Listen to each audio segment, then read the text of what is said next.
గడిచినటువంటి 10 రోజుల్లో వరద బీభత్సానికి గురైనటువంటి విజయవాడ నగరానికి అనేక మంది గుంటూరు నగరం నుండి పెద్ద ఎత్తున సహాయ కార్యక్రమాల్లో సేవా కార్యక్రమాల్లో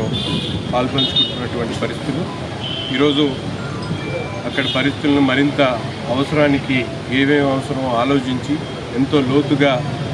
అక్కడ ఉన్నటువంటి పరిస్థితులకు అవసరమైనటువంటి సామాగ్రిని ఏర్పాటు చేసేటువంటి కార్యక్రమాన్ని తీసుకున్నటువంటి గుంటూరు ఫ్రెండ్స్ ఫ్యామిలీ సొసైటీ వాళ్ళు, ముఖ్యంగా సోదరులు మెట్టుపల్లి భీమేశ్వరరావు గారు, అలాగే ఈఎల్వి ఆరంజనేయులు గారు, అలాగే శీలం జయరామరెడ్డి గారు,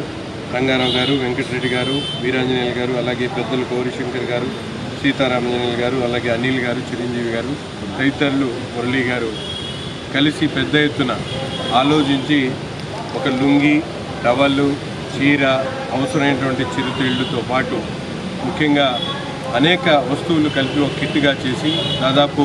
5 లక్షల విలువ అయినటువంటి వస్తువుల్ని ఈరోజు విజయవాడ నగరానికి పంపించేటువంటి కార్యక్రమం తీసుకోవడం చాలా సంతోషమైనటువంటి విషయం. ఇటువంటి మంచి ఆలోచన ముందుకు వచ్చినటువంటి సోదరులందరూ కూడా హృదయపూర్వకమైనటువంటి అభినందనలు తెలుపుతూ, ముఖ్యంగా రాష్ట్రంలో చంద్రబాబు నాయుడు గారి నాయకత్వంలో వరద బీభత్సం వచ్చినటువంటి ప్రతి క్షణం నుంచే సహాయ కార్యక్రమాలు, ఆయన ఇచ్చినటువంటి పిలుపుని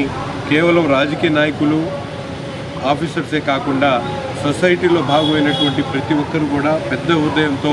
ముందుకొచ్చి విజయవాడ నగరంలో బాధితులందరూ కూడా ఆదుకుంటున్నటువంటి పరిస్థితులు ఒక పక్కనైతే,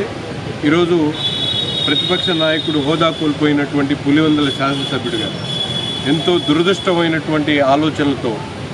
బోట్లను తన అనుయాయుల చేత బోట్లను వదిలించి ప్రభుత్వాన్ని చెడ్డ పేరు తెచ్చేటువంటి ప్రయత్నం చేయడం చాలా బాధాకరం. ఒక పక్కన సమాజంలో ఉన్నటువంటి ప్రతి ఒక్కళ్ళు కూడా బాధితులను ఆదుకోవాలనుకునేటువంటి ఆలోచనలు చేస్తే కుట్ర నీతితో, కుట్ర బుద్ధితో జగన్మోహన్ రెడ్డి గారు చేస్తున్నటువంటి నాటకాలు ప్రజలు అర్థం చేసుకోవాలని చెప్పి ఈ సందర్భం కోరుతా ఉన్నాం. ప్రతి ఒక్కరు కూడా ఇండస్ట్రియలిస్ట్ కానీ, అలాగే వ్యాపారస్తులు కానీ, ముఖ్యంగా గుంటూరు నగరంలో ఆర్యవైశ్య సోదరులు పెద్ద ఎత్తున ఎప్పుడు చేయనటువంటి విధంగా గత వారం నుండి గుంటూరు నగరం నుండి ప్రతిరోజు కూడా 5-6 లక్షల రూపాయల సామాగ్రి మేము తీసుకొని వెళ్తా ఉన్నాం. అంటే ఆ ప్రాంతంలో ఉన్నటువంటి ప్రజలకు ఆదుకునేటువంటి తత్వం సామాన్యుల్లో, అధికారుల్లో, ప్రభుత్వానికి ఉంటే ఈ రాష్ట్రాన్ని విడగొట్టాలి, రాష్ట్రాన్ని నాశనం చేయాలనే బుద్ధితో పనిచేస్తున్నటువంటి